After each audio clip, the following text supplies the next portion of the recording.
नमस्कार दोस्तों, कैसे हैं आप सभी लोग। उम्मीद करता हूं आप सभी लोग बढ़िया होंगे, स्वस्थ होंगे। बीजगणितीय मेथड का हम ये दूसरा मेथड जानेंगे, जिसका नाम है विलोपन विधि।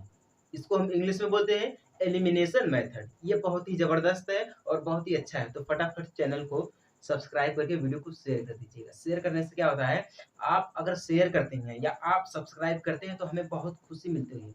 हम बहुत मोटिवेट होते हैं। हमें ये लगता है कि आप हमारी वीडियोस को देखते हैं, समझते हैं, उससे पढ़ते हैं, हमारी वीडियो आपके काम आ रही है। हम इस बात से ज़्यादा खुश हो जाते हैं। फटाफट सब्सक्राइब कर दीजिएगा।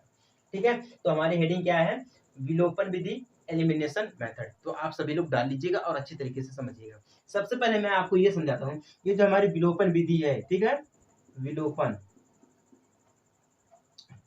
विलोपन मेथड यानी कि विधि, इसका मतलब क्या होता है। सबसे पहले बात मैं आपको ये समझा दे रहा हूँ, ये जो हमारी विलोपन विधि है, इसका मतलब क्या होता है। विलोपन विधि का मतलब हो जाता है विलुप्त विलुप्त करने वाली विधि। ठीक है, विलोपन विधि का मतलब हो जाता है विलुप्त करने वाली विधि। अब ये विलुप्त क्या करती है, सबसे जरूरी चीज यही जानना है। विलुप्त करती है, लेकिन ये क्या विलुप्त करती है। तो विलुप्त हमारी क्या करती है, चर को हमारी विलुप्त करती है। अब चर हमारा क्या है, एक्स है। चर हमारा क्या है, एक्स है, वाई है। ये हमारे चर को विलुप्त करती है। ठीक है, अब विलुप्त करने से मैं आपको एक चीज समझा रहा हूँ। हमारे जीवन में जो समस्याएं आती हैं, जो होती है, हम उसको स्वयं हल कर सकते हैं, विलुप्त कर सकते हैं, पर अपने ऊपर भरोसा होना चाहिए। कुछ लोग जो होते हैं अपना भी भरोसा खो देते हैं, मतलब अभी मुझसे ये नहीं हो पाएगा। प्लीज आप लोगों से रिक्वेस्ट करता हूँ, आप अपना भरोसा मत खोइए। आप भी अपने जीवन की जो समस्या आप उसको विलुप्त कर सकते हैं, ठीक विलोपन विधि द्वारा। ठीक है, तो चलिए, आपको तो ये पता हो गया विलोपन विधि का मतलब क्या था, विलुप्त करने वाली विधि, यानी कि चर को ये विलुप्त करती है और एक्स और वाई हो जाती है। अब नहीं समझ में आया होगा आप लोगों को, बहुत लोग समझ नहीं पा रहे होंगे, मतलब ये कैसे हुआ। तो हम आपको उदाहरण दे रहे हैं, उदाहरण में आप जो है समझिएगा अच्छी तरीके से। ठीक है, उदाहरण देखिए, उम्मीद है कि उदाहरण में आप जरूर समझ जाएंगे। उदाहरण में क्या दिया है, हमारे पास दो व्यक्ति हैं। ठीक है, दो व्यक्ति या दो व्यक्तियों की आयु, दो व्यक्तियों की आयु दी है। क्या है, या आयु का अनुपात बोलते हैं। आयु का अनुपात यानी कि रेशियो क्या है, 9:7, यानी कि 9:7 है। और उनके खर्चों का अनुपात, और उनके, दिख रहा है, खर्चों का अनुपात,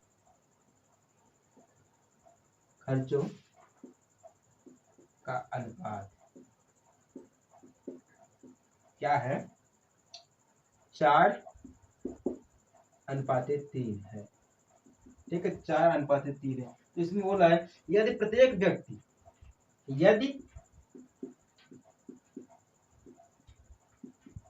व्यक्ति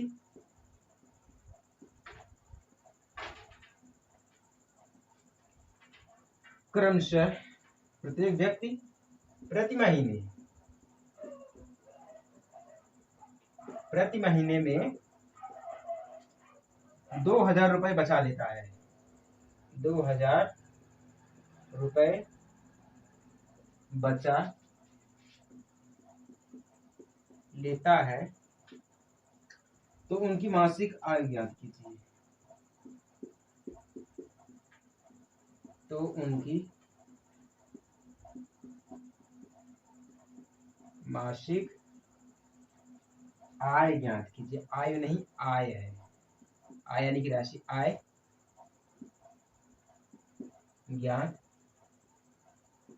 कीजिए। आपको ये क्वेश्चन दिख रहा है, बहुत अच्छी तरीके से आप समझ रहे हैं क्वेश्चन क्या है। मैं आपको फिर से पढ़ रहा हूँ, देखिए क्या दिया है। दो व्यक्तियों की आयु का अनुपात 9:7 है और उनके खर्चों का अनुपात 4:3 है। यदि प्रत्येक व्यक्ति प्रति माह यानी कि पहले यानी कि 1 महीने में 2000 रुपए बचा लेता है तो उनकी मासिक आय ज्ञात कीजिए। क्या ज्ञात कीजिए? आय। ठीक है, तो चलिए हम इसको ज्ञात करते हैं। उत्तर यानी कि हल में देखेंगे हम। ध्यान से देखिएगा, अच्छी तरीके से समझिएगा। सबसे पहले हम बात करते हैं, दो व्यक्ति हमारे पास है। मान लीजिए हमारा व्यक्ति एक एक्स है, ठीक है, और दूसरा हमारा क्या व्यक्ति है? वाई है। इसमें दो व्यक्ति हो गए एक्स और वाई। ठीक है, जब हमारे इसमें दो व्यक्ति हो गए एक्स और वाई, तो हम यहाँ पे मान सकते हैं पहला व्यक्ति यानी कि हमारा 9:7 दिया गया। ठीक है, 9:7 दिया गया, तो हमारा एक हो गया 9x।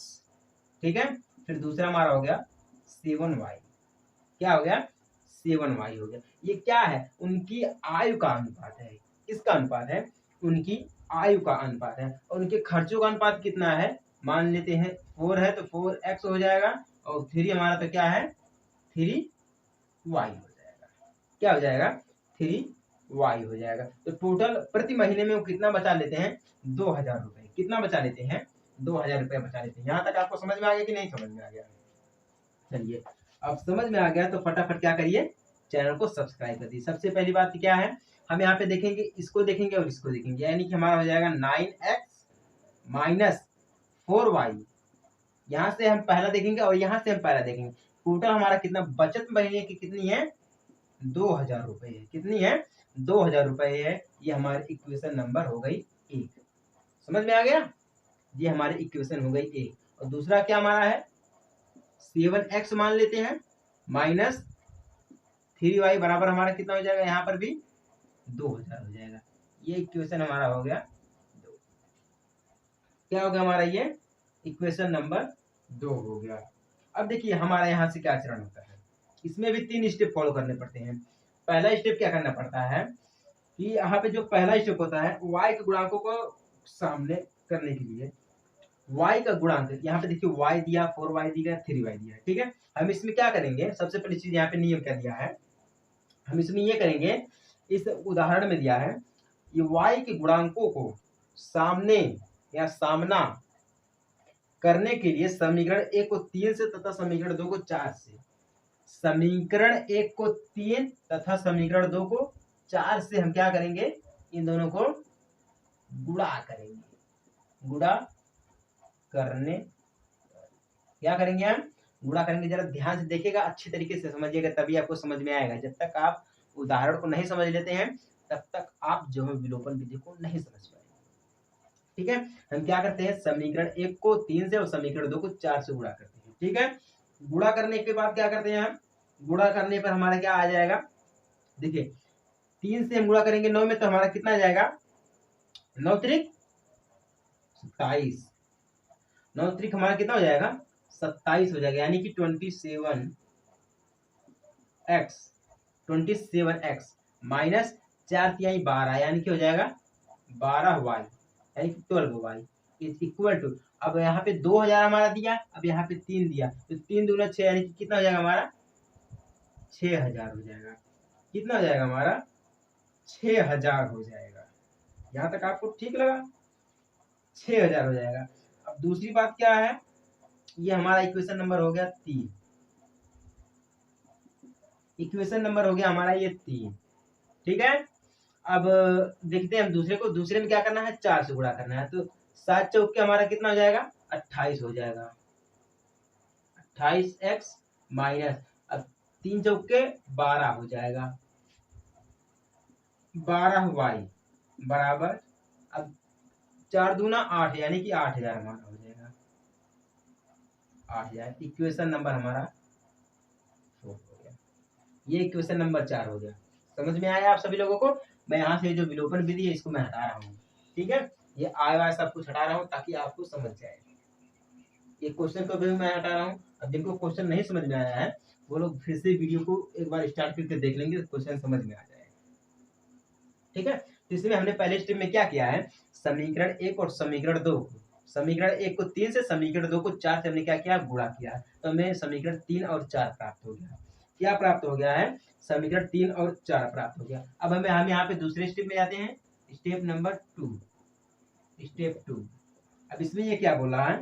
y को विलुप्त करने के लिए, y को विलुप्त यानी कि देखिए 12y दिया 12y है तो हमारा कैंसिल हो जाएगा भैया, सबसे बड़ी बात तो ये, ठीक है। या हम इसको डायरेक्ट ऐसे ही कैंसिल कर दें, या हम समीकरण 3 को समीकरण 4 से घटा दें। Equation number 3, equation 3 and equation 4 को घटा दे। इक्वेशन 3 से यानी कि समीकरण 3 से समीकरण 4 को हम घटा यानी कि घटाने पर, चलिए घटाते हैं। तो हम घटाएंगे तो कैसे करेंगे, हमारे यहाँ पे हो जाएगा 27x माइनस 28x, ये हो जाएगा, ठीक है।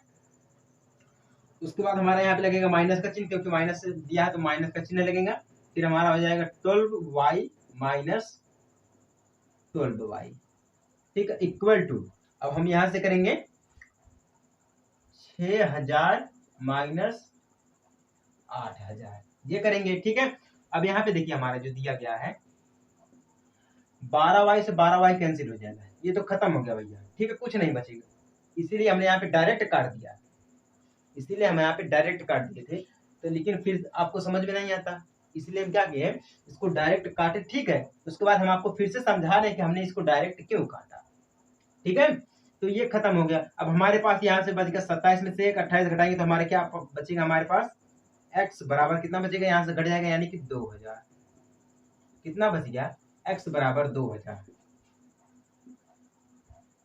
ठीक है। अब यहाँ पे देखिए y को विलुप्त करने के लिए, तो y तो हमारा खत्म हो गया भैया, यहाँ से जो हमारा है y खत्म हो गया। तो आपको पहला समझ में आया कि नहीं समझ में आया, ये विलोपन विधि है, विलुप्त करने वाली विधि, यानी कि चर को विलुप्त करें। एक तो हमारा चर खत्म हो गया, y जो हमारा खत्म हो गया, हमारा क्या बचा है, x बराबर 2000 बचा है, क्या बचा है, x बराबर 2000 बचा है। अब x का मान समीकरण 1 में हम रखेंगे, किसमें रखेंगे, x का मान 1 में प्रतिस्थापित करने पर, जब x का मान 1 में हम प्रतिस्थापित करेंगे तो हमारा यहाँ पे भैया हो जाएगा क्या, यही हमारा पहला था, ठीक है। इसको हटाते हैं, चलिए x का मान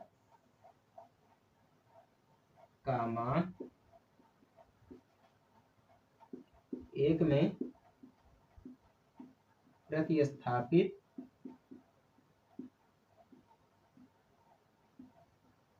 करने पर, चलिए ठीक है। हमारा क्या था, 9x था ना, 9x था, माइनस में हमारा क्या था, 4y इज इक्वल टू 2000, यही था ना इक्वेशन नंबर 1 हमारा। अब देखिए 9 की जगह पे हम 9 लिख देंगे, x की जगह पे हम क्या लिख देंगे, x इज इक्वल टू कितना हमारा है 2000, यानी कि 2000 हो गया, ठीक है, 2000 हो गया। माइनस में हम 4y कर देंगे, इक्वल टू हमारा कितना हो जाएगा 2000, कितना हो गया हमारा 2000। तो 2000 से ये तो देखिए डायरेक्ट हमारा हो जा रहा है। अब y बराबर हमारा कितना जा रहा है 4000, कितना आ जा रहा है, y बराबर हमारा कितना आ गया 4000, यानी कि हमारा x भी खत्म हो गया और y भी खत्म हो गया। तो x बराबर हमारा कितना आ गया 2000 आ गया, y बराबर हमारा कितना आ गया 4000 आ गया। अब यहाँ पे अगर कोई दिक्कत हो आपको, यहाँ पर ये जो पॉइंट दिख रहा है, अगर यहाँ पे आपको कोई भी दिक्कत हो रही है तो आप खुद से कर लीजिएगा एक बार, मैं तो आपको समझा दिया, मैंने आपको अच्छी तरीके से समझा दिया है, ठीक है। अगर फिर भी ना समझ में आए तो खुद से कर लीजिएगा, अगर नहीं खुद से नहीं कर पा रहे हैं तो आप पढ़ना आपका बेकार है, सबसे बड़ी बात तो मैं यही जानता हूँ। अब देखिए सबसे बड़ी यहाँ पे बात क्या आ जाती है, अब क्वेश्चन में क्या दिया है, क्वेश्चन में ये दिया था कि उसकी जो आय है 9:7 है, उनके जो खर्चे हैं वो कितने हैं 4:3 है, तो उनकी मासिक आय कितनी है, आय कितनी है, यानी कि आय हम उनको जोड़ते हैं, आय बराबर हमारी कितने हो जाएगी, मैं यहाँ से इसको हटा रहा हूँ क्योंकि जगह कम है। x बराबर हमारा y बराबर 4000 था, तो हमारे यहाँ पे x बराबर कितना हो जाएगा 2000, x बराबर हमारा 2000 हो जाएगा। अब देखिए समीकरण को युग्म करने हल करने के लिए y बराबर हमारा कितना आया है, यहाँ से हटा, x बराबर 2000 और y बराबर 4000 आया है, ठीक है। x बराबर 2000 और y बराबर हमारा 4000 है, इसलिए व्यक्तियों की मासिक आय कितनी हो जाएगी 18,000 यानी कि हमारा कितना था, मासिक आय कितनी थी 9 यानी कि 9:7, यानी कि अब हम क्या करेंगे 9 का गुणा हम 2 में कर देंगे तो हमारा x बराबर कितना आ जाएगा 9 दूना 18 यानी कि 18,000 आ जाएगा। ठीक है 18,000 आ जाएगा और y बराबर हम यहीं पे कर देंगे। अब 7 दिया गया है और 4 दिया गया है। ठीक है 7 दिया गया है और 4 दिया गया है तो हम इसको 4 को काटेंगे 2 से तो हमारा कितना आ जाएगा 2,000 आ जाएगा। ठीक है अब 7 दूना 14 यानी कि हमारा टोटल कितना हो गया 14,000। क्या आ गया है इसमें, व्यक्तियों की मासिक आय, व्यक्तियों की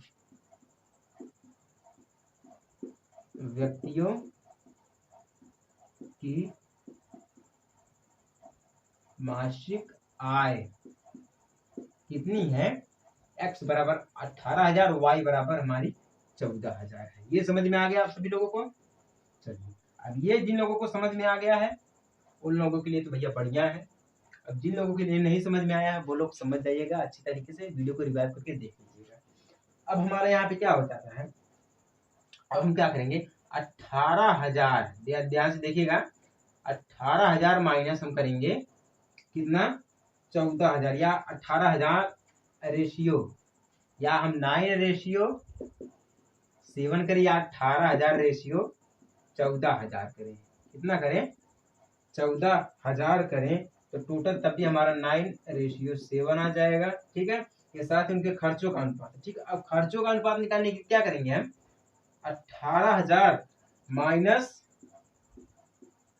2,000 कर देंगे, कितना कर देंगे माइनस 2,000 कर देंगे तो टोटल हमारा कितना आ जाएगा 16,000। ठीक है यानी कि हमारा कितना था 4:3, यही था ना, खर्चों का अनुपात कितना था 4:3।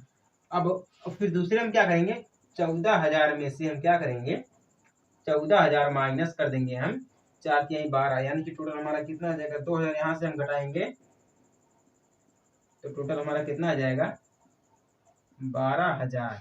ठीक है यानी कि 4 का गुणा 4 में करेंगे तो 4 चौके 16 जाएगा। अब 3 चौके हमारा कितना हो जाएगा 12 हो जाएगा, यानी कि उनके खर्चों का अनुपात कितना है 16,000 और x का कितना है 16,000 है और y का हमारा कितना है 12,000 है।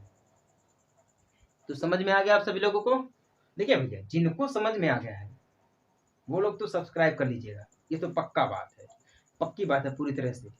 जिनको नहीं समझ में आया है वो कमेंट कर दीजिएगा। ठीक है ये हमारा विलोपन विधि हो जाता है। इससे अच्छी तरीके से, इससे बढ़िया तरीके से आपको कोई भी एग्जाम्पल नहीं देगा और कोई भी समझाएगा नहीं भैया।